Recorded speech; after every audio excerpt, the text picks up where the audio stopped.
monde, c'est Lily, je vous retrouve aujourd'hui pour un update lecture. Et oui, je vais garder cette écharpe pas là parce qu'il fait super froid dans ma chambre.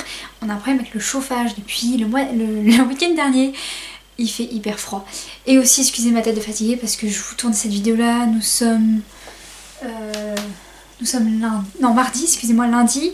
Et il est 20h40 et j'ai fait un devoir toute la journée. Je suis pas mal crevée mentalement. Et Pandore est encore une fois réveillée.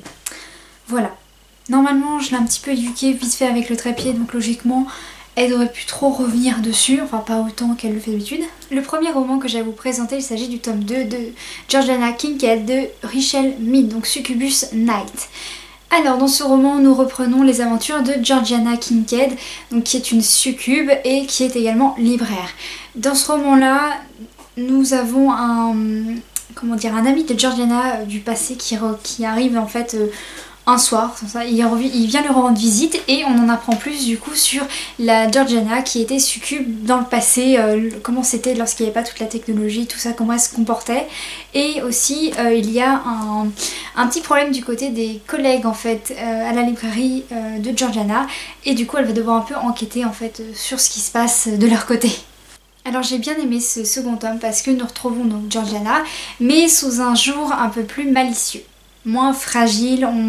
On sent en fait que le personnage commence à s'affirmer dans le roman. C'est ça qui est un peu plaisant, parce qu'il a déjà évolué alors qu'on n'est qu'au second tome. Ensuite nous retrouvons donc sa relation avec l'humain dont il est fait mention dans le premier tome. À la fin du premier tome en fait on a un espoir comme quoi la relation va évoluer. Et dans ce second tome, ce qui m'a un petit peu déçue, c'est qu'on arrive et la relation a déjà été mise en place et ça fait par exemple, je sais pas, une semaine qu'ils sortent ensemble, tout ça. Moi j'aurais bien aimé qu'on voie en fait la relation se mettre doucement en place, ils commencent un peu à se voir petit à petit, tout ça, alors que là, ça fait un petit moment qu'ils sont ensemble. Et bah, on a loupé une grosse partie qui est plutôt importante en fait dans leur relation. Tout au long du roman, nous allons suivre donc sa relation avec l'humain. C'est très compliqué parce que du coup elle ne peut avoir aucun contact intime avec lui sous peine en fait de le tuer.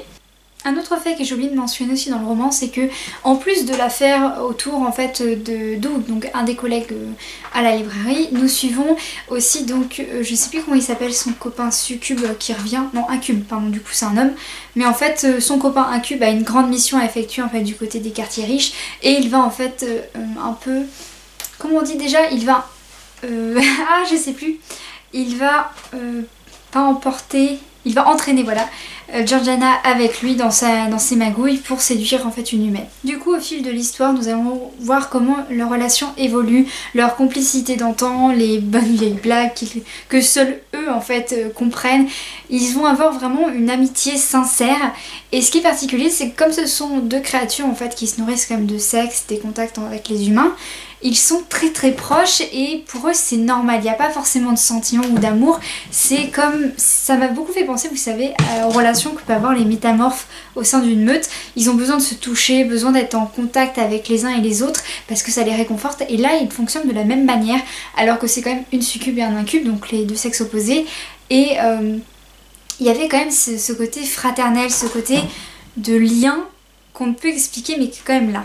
Encore un point que j'aime particulièrement dans cette saga, c'est que bien que nous ayons un succube, les scènes en fait de sexe ne sont pas extrêmement explicites. Certes nous avons des scènes intimes dans le roman, mais pas autant que vous pouvez le penser, et ça qui est vraiment très bien parce que malgré que ce soit du coup un succube, bah ça prend pas toute la place, on a vraiment toute une partie des sentiments, toute une partie en fait qui est plus sur les sentiments, sur ses relations pas physique du coup avec les personnes, et surtout un côté magique et tout ça qu'il peut y avoir en fait en dehors de la vie de Georgiana.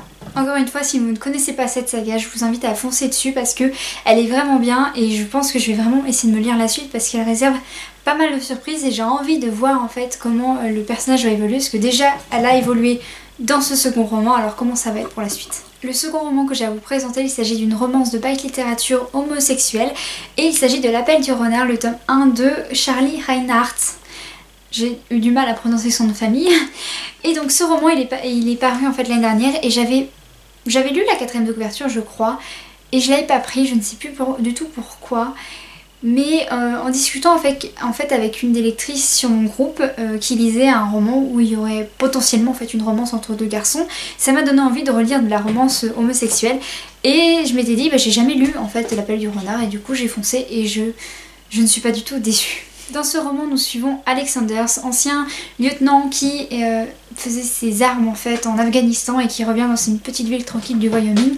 C'est une ville où il a grandi et du coup il revient vivre là-bas parce que voilà, la guerre c'est bon, il a sa dose. Et du coup il revient dans ce petit village pour prendre la suite de son père dans la police locale. Sauf qu'un beau jour en fait, il y a un crime atroce qui se passe dans la forêt, nous retrouvons un cadavre déchiqueté et il se rend sur place. Et voilà, il sent qu'il va y avoir une bestiole à attraper, mais il ne sait pas encore laquelle. D'un autre côté, nous suivons Will McBoyd qui vit dans une meute en fait. Et au début, on ne sait pas vraiment ce qu'ils sont. On sait juste voilà, qu'il n'est pas humain et qu'il doit interférer dans le travail d'Alexander. Enfin, prendre part en fait à l'enquête pour essayer de le mener tout sauf en fait vers sa meute à lui. Et du coup l'histoire va se dérouler où les deux hommes mènent l'enquête, tout ça, ils vont apprendre à se connaître et finalement tomber amoureux. C'était vraiment très bien joué parce que là ça m'a pas dérangé plus que de raison en fait la relation homosexuelle. Moi étant donné que je lis, vous savez, des mangas yaoi, donc c'est pareil, c'est du boys love. Et que c'est, voilà, il y a différents niveaux. Là honnêtement la romance m'a pas du tout dérangé, les scènes non plus. Et en fait j'étais plus à m'attendre en fait quand est-ce qu'ils vont finir tous les deux plutôt que bon, on va lire l'histoire. En plus du coup de l'aspect très particulier du fait que ce soit une romance du coup homosexuelle qui est parue chez Mehdi, parce qu'il n'y en a pas des masses en fait dans cette édition là, il y a également un point très particulier qu'on n'a pas encore rencontré dans les romans de belle littérature, c'est que là c'est sur des renards pardon. Et c'est vrai que c'est pas un animal qui était encore très exploité dans le domaine de la belle littérature, on le rencontrait surtout en fantasy. J'ai trouvé vraiment que le choix du renard était quelque chose de très rafraîchissant et de très innovant et j'ai hâte de voir comment en fait tout va évoluer. Il y a déjà un autre tome qui est sorti, je ne l'ai pas acheté parce qu'en fait celui-ci à la base je l'ai lu en fait sur mon ordinateur et c'est il y a 2 jours je crois, ou même non il y a 2 jours j'ai été m'acheter, j'ai été à l'espace culturel et du coup je me le suis pris. Voilà, tant qu'à faire, comme ça j'ai le livre papier à vous le présenter, comme j'ai bien aimé ma lecture, je l'ai enfin dans la bibliothèque du coup. Le point que j'ai particulièrement apprécié dans cette lecture, c'est le cadre dans lequel l'histoire évolue. Nous sommes donc dans la petite ville du Wyoming qui est entourée par une dense forêt et on est dans un cadre très danois, très hygge, notamment la maison de Alexander. Moi je me la suis visualisée en fait comme une maison déjà très boisée, avec un feu de cheminée, vous savez, des couleurs très épurées, très crème, avec pas mal de textures au niveau des tissus. Et j'étais vraiment dans une ambiance très cosy pour lire ce roman et j'ai juste adoré ça. Un point que j'ai moyennement apprécié dans ma lecture, enfin, je l'ai pas détesté, c'est juste que ça aurait pu, disons, alléger un petit peu le roman. En plus de la relation donc entre Will et Alexander, nous avons un collègue d'Alexander qui a un passif en fait avec la meute de Will et on sent qu'il a une histoire avec un autre personnage. On sent que c'est là et c'est comme si c'était un petit peu précipité pour dire voilà il y a un deuxième tome qui arrive, c'est sur eux. Et ça m'a un petit peu déplu parce que j'aurais bien aimé qu'on garde un peu plus le mystère, qu'on se dise pas bah va y avoir forcément une histoire entre deux, non, qu'on se dise plutôt bah ça serait bien qu'il y en ait une entre les deux. C'était un petit peu, je sais pas, un peu comme si ça nous était mis trop, vous voyez, en avant et qu'on n'a pas le choix en fait de choisir ces deux-là. Globalement, c'était une très bonne lecture. Si vous ne connaissez pas encore ce roman, foncez. Par contre, si vous n'êtes pas habitué à la romance du coup homosexuelle, allez-y avec des pincettes parce que même si là c'est pas non plus dans un niveau extrême, ça peut, je pense, choquer certaines personnes qui ne sont pas habituées, même si voilà, ça reste une romance quoi, c'est gentillet et ça fait vraiment du baume au cœur de voir ça quoi.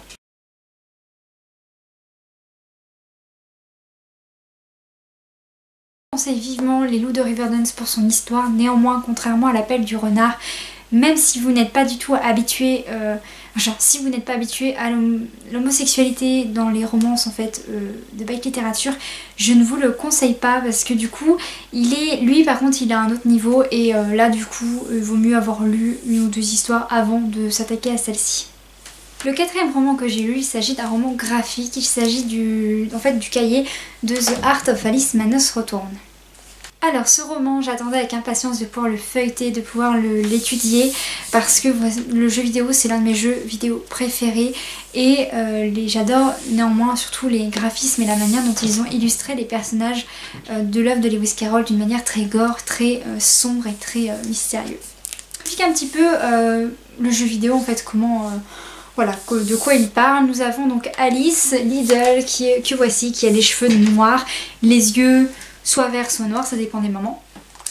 Et qui en fait a perdu sa famille lorsqu'elle était enfant. Sa maison a brûlé entièrement et c'est la seule à s'en être sortie. Elle passe donc une bonne partie de sa vie à l'orphelinat à Londres, dans les bas-fonds de Londres, et elle va déambuler en fait à droite et à gauche jusqu'au jour où elle retombe dans le pays des merveilles qu'elle avait connu étant enfant. Sauf que celui-ci est en danger, un train infernal est en train de ravager tout le pays en fait du Wonderland, et petit à petit celui-ci se désagrège. Et donc on a plusieurs niveaux. Le premier c'est qu'on arrive, on est dans les derniers souvenirs on va dire comment je vais y arriver, justement du Wonderland d'Alice. Alors, est-ce que je vais avoir de quoi vous montrer? Bah d'ailleurs, j'avais tout pour vous montrer un petit peu comment, de quoi parle le roman d'Alice. Alors, donc Londres dans laquelle évolue Alice, le voici. Donc j'espère que je vais bien vous montrer. Vous voyez, c'est un Londres très chaotique, très, on va dire, voilà, très sale, très sombre. Et du coup on a divers personnages qui apparaissent. Est-ce que j'ai un autre quartier de Londres à vous montrer? Alors là c'est la map du jeu. Alors, est-ce que je vais pouvoir vous montrer? Donc à l'arrive... Alors attendez. Donc à l'arrive nous sommes donc la Booksword. C'est plus au niveau du Wonderland en fait.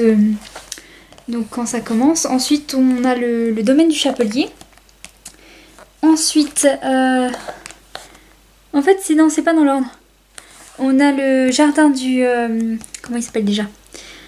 De la chenille, voilà. Excusez-moi. On a la maison des poupées. On a le globe, que voici. On a aussi Seaside, donc sous les mers, tout ça, qui est pas mal. Là, c'est quoi? C'est Junkyard of... Ça, je sais pas. On a encore le terrain de la reine. Nous avons la lune. Là, c'est... Je ne sais pas. Et là, c'est quoi aussi? C'est le train infernal, voilà. Mais là, il était un petit peu mélangé, sachant qu'en fait, Alice Madness Return, vous avez une première partie d'un jeu, dont les graphismes d'ailleurs sont moins développés, bien sûr, que le jeu actuel. Et du coup, ce livre représente les deux parties. Alors Alice, ce qui est pas mal déjà, Alice, je vais pouvoir vous la montrer en entier. Alors, hop. Donc voici Alice dans sa plus simple apparence. Donc la voici, donc elle a une robe bleue, comme d'habitude, bleu sombre, avec un tablier blanc et un collier comme ceci. Et il y avait une illustration que j'avais beaucoup aimée, que j'avais montrée sur mon Instagram, c'était celle-ci, que j'avais particulièrement appréciée. Très belle, j'adorais la manière dont son visage avait été dessiné. Alors ensuite, vous voyez qu'ils nous montrent les essais qu'ils ont fait sur le visage d'Alice. Donc on a toutes les sortes de visages en fait qu'ils ont pu imaginer pour elle. Même au niveau de sa robe, comment elle a été confectionnée. Je vais essayer de non plus pas tout vous montrer. Alors là, c'est toutes les tenues d'Alice en fait dans le jeu. Alors, vous voyez, je sais pas si vous allez bien voir, que voici. Alors ça, c'est la tenue. Celle-ci, c'est la tenue quand elle est dans le domaine du Chapelier. Elle, quand nous sommes donc dans les mers. Ça, c'est la tenue quand elle est dans le domaine de la chenille, parce qu'elle est dans un domaine très asiatique en fait. Là, c'est la tenue qu'elle a pour le château de la reine, et celle-ci, c'est pour le domaine des poupées. Au-dessus, donc, on a des tenues qui ne sont pas dans le jeu, à part la bleue. Et on a différentes tenues en fait qu'on peut mettre, qui sont des bonus que j'avais réussi à avoir. Alors, c'est celle que vous voyez ici. Donc on a une tenue qui correspond en fait à l'apparence du Chapelier.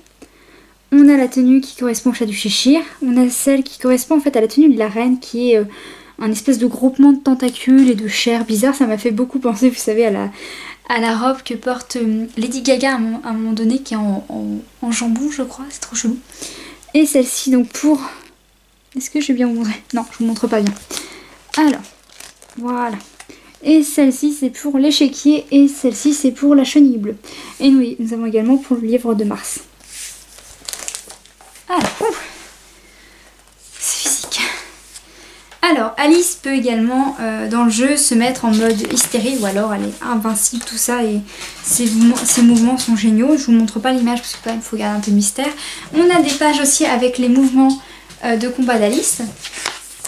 On a également toutes les armes. Je vous montre rapidement parce qu'il ne faut pas non plus que je vous spoil le contenu du roman si vous souhaitez l'acheter. À Londres, voilà, je vais pouvoir vous montrer des images de Londres parce que là ça vaut le détour. Londres, c'est vraiment, on est vraiment dans des quartiers qui sont dévastés. On a des enfants qui font le trottoir. On a pas mal de prostituées, de rats, de malfrats, de brigands.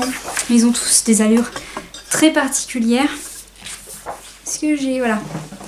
Vous voyez un peu la tête de Londres. Je vous montre bien. Voilà. C'est pas aussi, aussi dévasté parce qu'elle peut quand même, vous voyez, se balader dans le monde tranquillement. Mais c'est quand même pas mal abîmé. Alors, le premier... Est-ce que je l'ai? Oui. Le premier donc niveau, nous avons donc le Wonderland et qui est la vallée des larmes. Donc c'est un peu un monde comme ceci. Voilà. Donc il y a des champignons, il fait beau, il y a des arbres, il y a des escargots gigantesques. On a donc une grande statue d'Alice qui est en train de pleurer. Ensuite on a le domaine du chapelier, donc qui est fait à partir de vaisselle principalement, d'engrenages. On a pas mal de théières aussi. Et il y a une illustration que je veux absolument vous montrer. Non, le chapelet d'ailleurs aussi, je fais une petite remarque, c'est qu'il est vraiment très bizarre parce que on a un personnage qui est articulé de partout. C'est pareil pour le lièvre de Mars et le Loir parce que du coup ils font partie du domaine du chapelier. Et en fait ils sont démembrés, ils sont articulés avec des engrenages et tout ça. Donc on avance dans un lieu qui est très... bah voilà, c'est soit des échecs, enfin soit des, vous savez, des damiers, soit... c'est donc des engrenages, des horloges, tout ce que vous voulez, des tic-tac, du thé bouillant. Que voici d'ailleurs, d'ailleurs cette scène là on peut la voir, on peut pas y aller dedans, mais on la voit à travers le trou d'une serrure dans le jeu. En fait c'est des bouilloires gigantesques qui versent du thé fumant et en fait on doit, évoluer en fait dans ce milieu là. C'est plutôt pas mal. Je sais plus ce que je voulais rajouter avant justement. Ah si, c'est que à partir du domaine du chapelier aussi, on doit affronter des méchants. Et les méchants, c'est plutôt particulier. En fait, c'est des fourchettes ou des cuillères. Voilà. Et comme je le disais tout à l'heure, pareil, le lièvre de Mars et le Loir, ils sont totalement articulés de partout. C'est un peu chelou. Pour vous donner une idée, le Loir, il est comme ceci. Et le Loir et le lièvre de Mars, ce sont des méchants qu'il faut affronter. On a le dodo aussi qui est présent, mais lui il est présent uniquement dans le domaine du chapelier. Non, pas que dans le domaine du chapelier, mais en fait il est uniquement présent comme étant... comment on peut dire ça? En fait, vous voyez, dans les grandes boucheries, les espèces de porcs qui sont suspendus à des crochets, et bien en fait c'est la même chose, sauf que là c'est le dodo. Et c'est vraiment très très macabre et très gore, je vous avais prévenu. Hein. Ensuite, on a tout un niveau qui est dans les mers. Donc on est en fait on passe d'abord dans un lieu qui est très arctique et au bout d'un moment en fait on va sous l'océan. Voilà, donc c'est sous deux niveaux. Donc d'abord on est au niveau d'un truc comme si on était au pôle Nord et après on est au niveau on est sous l'océan parce qu'on croise du coup la capitaine, la simili-tortue. Donc un corps de tortue qui est caché là-dedans, qui a un corps de tortue et qui a une tête de veau, je crois. Et du coup après on est sous l'océan. Et on rencontre, c'est justement à cette occasion-là qu'on va rencontrer le charpentier et le morse qui veulent faire un spectacle gigantesque avec des huîtres. Et c'est là qu'on va trouver les huîtres. D'ailleurs, elles sont très très mignonnes, aussi mignonnes en fait que dans le... En fait, elles sont aussi mignonnes que dans le dessin animé, mais avec une version plus mature. Et ça, j'ai adoré parce qu'elles étaient trop chou. Voici la tête des huîtres. Je crois que l'un des personnages secondaires que j'aime le plus, avec bien sûr le chat du Cheshire qui a une tête chelou, c'est un... excusez-moi. L'un des personnages secondaires que j'aime le plus, je pense, c'est la pieuvre en fait. Je récapitule, nous avons le chat du Chéchem bien sûr, mais on a aussi une espèce de pieuvre dans le domaine en fait de Sous les mers qui, on doit jouer à cache-cache avec lui et j'adore ce moment là. Et en fait c'est l'écrivain pour la pièce de théâtre du Charpentier du Morse. Le domaine aussi en fait sous les océans il est plutôt pas mal parce qu'on est c'est comme si on vivait chez les poissons sauf que dans le corail vous avez plein de petites maisons un peu bizarres, biscornues tout ça, on a tout un truc avec les marins aussi qu'il faut sauver, enfin c'est hyper sombre en plus, hein. C'est lourd. Également oublié de préciser que dans la vallée des larmes nous rencontrons la duchesse, donc qui est un personnage secondaire très peu connu en fait du livre de Lewis Carroll. C'est une espèce de bonne femme qui cuisine, qui veut cuisiner, non excusez-moi, qui ne veut pas cuisiner du cochon mais qui a un cochon en fait à la place d'un bébé dans les bras et elle veut toujours faire une soupe pleine de poivre, elle met du poivre dans tout ce qu'elle veut. D'ailleurs c'est ce personnage là dont je parlais dans Heartless parce qu'il y a dans Heartless vous avez un personnage qui adore le poivre et c'est justement en lien avec la duchesse. Et pour vous montrer du coup sa photo, nous avons une petite illustration d'elle. Oui, c'est bien un cochon que vous voyez là. Et en fait dans le jeu, la présence des cochons se traduit par des espèces de groins qu'il faut trouver un peu partout. Et il faut les arroser avec l'espèce de moulinin. On a un moulin à poivre en fait qui fait office de canon si vous préférez. Et en fait il faut les asperger de poivre et il nous donne des... au lieu de pièces et des dents en fait qu'il faut récolter et après vous pouvez acheter des armes et tout ça. C'est un jeu qui est vraiment très élaboré, c'est ça qui est pas mal. Alors, ensuite, pour ce qui est du domaine en fait de la chenille, je vais y arriver, il y a beaucoup de niveaux. Pour le domaine de la chenille, ils ont choisi le thème en fait asiatique que voici. Je vais vous montrer. Hop, donc on a un domaine comme ceci. Et ce qui est intéressant, c'est qu'en fait dans ce domaine-là, on passe dans une tapisserie, on est tout petit et en fait on évolue dans un domaine très bonsaï, très miniature, ça qui est intéressant et très aussi papier mâché, papier chinois, ombre chinoise, c'est vraiment très bien fait. Ensuite, alors, je vous dis pas les méchants qu'on affronte là-dedans parce que du coup je vous spoilerai vraiment tout. Ensuite le domaine de la reine. Alors le domaine de la reine, apparemment il y a deux types en fait il y a deux versions de ce domaine-là. Apparemment dans la première version de Alice Manus Retourne, ce domaine-là il est très frais, gorgé de sang, enfin il est vivant. Alors que quand on est dans ce niveau-là dans Alice Manus Retourne, dans le jeu auquel j'ai joué, quand on arrive en fait le domaine de la reine est totalement dévasté, il est asséché en fait, il est un peu étrange, il est un peu comme ceci. Voilà, bien sûr ça c'est des illustrations avant le jeu vidéo. Mais il y en a certains qui correspondent en fait à peu près à la reine. Alors je sais pas si je peux vous montrer. Je peux vous montrer à quoi ressemble la reine de loin. Parce que je peux pas vous montrer une image proche parce que ce serait quand même trop facile. Mais la reine ça serait un peu ça quoi. Quand vous la voyez, elle est dans un gros truc comme ça. Voilà. Je vous montre pas non plus le méchant. Par contre ce qui m'a fait rire dans les explications de ce domaine là, comment ils disaient, comment ils l'avaient fait et tout ça, c'est qu'ils disent que c'est l'un des niveaux les plus faciles. Alors que c'est totalement l'inverse, c'est le niveau le plus compliqué du jeu. Enfin du coup le jeu actuel auquel j'ai joué, c'est l'un des... Oui ils le disent en plus là encore. Ouais c'est l'un des niveaux les plus compliqués, ils disent que c'est le plus facile. C'est pas du tout ce cas. Alors aussi après le château de la reine, on va aller sur un jeu de cartes. Et en fait on a des cartes qui se développent et on est dans les airs. Et on peut marcher comme on veut dans les cartes. Avant d'arriver enfin, je passe tout ça, parce que ça c'était aussi des images du domaine de la reine. De l'orphelinat, elle a fait un passage à l'asile. Et en fait elle refait un passage à l'asile quand on joue avec elle. Et là par contre c'est horrible parce que déjà elle a plus de cheveux. Alors elle a une camisole blanche et elle a le crâne rasé. Et je vous montre vite fait à quoi ressemble l'asile. Mais c'est un peu ça.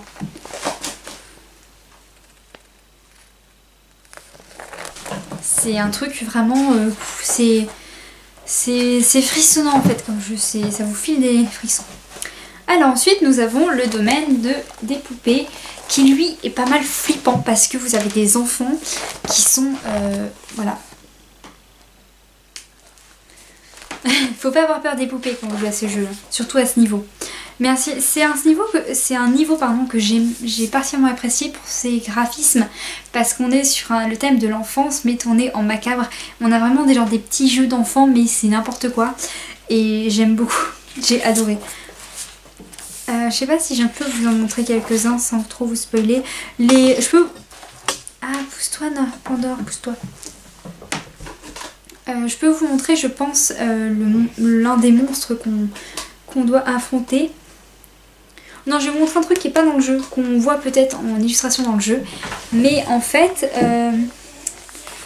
comment dire, en fait je vais vous donner, ce que je vais vous montrer, ça illustre à peu près l'ambiance en fait de ce niveau de la maison de poupée. Et en fait au-dessus je veux pas vous spoiler parce qu'il y a le méchant principal. Donc voilà. Et vous voyez, c'est un petit enfant, il a des clous tout partout sur lui, mais il a une apparence encore très enfantine. Et ça j'aime bien. Et le dernier niveau, nous sommes dans le train infernal, où là on a le boss final à... Évidemment on a le boss final à affronter, tout ça. Et on a aussi quelques... En plus du coup du jeu global, on a quelques cinématiques qui nous expliquent comment les choses sont arrivées. Bien sûr la simili-tortue, si vous ne connaissez pas son apparence, je vous la montre rapidement. Voilà, vous avez donc le corps de la tortue et en fait vous avez la tête de veau. Et dans le livre en fait de Alice, la simili-tortue, c'est un repas que la reine aime manger. Parce qu'ils font du soupe pour la simili-tortue. Je crois que c'est ça. Non. Enfin voilà, vous avez pas mal de choses, tout ça. Là j'aime bien la fin parce qu'on a différents graphismes qu'ils voulaient donner à Alice. Notamment celui-ci. Lui j'aime bien aussi. Il est plutôt bien. Il est plutôt sympatoche. Il y a aussi les différentes écritures, tout ça. Ça c'est la maison, bien sûr, de Alice Liddell. Qui brûle continuellement. J'ai pas eu le chat à vous montrer s'il est là, mais je vais peut-être pas vous montrer le chat en fait, parce que je suis garde la surprise. En tout cas, c'est un jeu auquel j'aime beaucoup jouer. Il est disponible sur PS3, PC et PS1 ou PS2 je crois. Non pas PS1, PS2 peut-être. Mais en tout cas, moi j'ai joué sur PS3, je sais qu'il est dispo aussi sur PC. Et c'est vraiment un jeu qui est très intéressant parce que déjà on évolue dans un monde qui passe de la fantasy à de la dark fantasy, puis à quelque chose d'épouvante et d'horreur. Et c'est vraiment un monde que j'aime explorer parce que du coup ça tourne dans quelque chose de très gore, très sombre. Un conte pour enfants qui est plutôt connu. Et de toute façon Alice, ben voilà, j'en suis fan, donc lui c'était vraiment, ça avait tout pour me plaire. Alors j'ai lu le tome 2 de Georgiana Kincaid de Richelle Mead. Notre succube prend en malice et nous avons un retour sur son passé et comment elle avait l'habitude de traquer ses proies. Puis le tome 1 de La Palle du renard de Charlie Reinhardt. Le fait que le renard soit choisi comme créature principale, c'était très rafraîchissant et très innovant et j'ai juste adoré la romance qu'il y avait entre les deux personnages principaux. J'ai ensuite lu Les Loups de Riverdance, je me suis relu Les Loups de Riverdance. Donc c'est une lecture de romance homosexuelle de bac littérature qui est très sombre, très mystérieuse, que je ne recommande pas forcément à ceux qui n'ont pas encore expérimenté le boys love, mais c'est une histoire que j'ai bien aimé redécouvrir et j'ai très envie de me voir la suite. Ensuite lu enfin le cahier de Alice Manos Reton, donc plutôt The Art of Alice Manos Reton sur le jeu vidéo.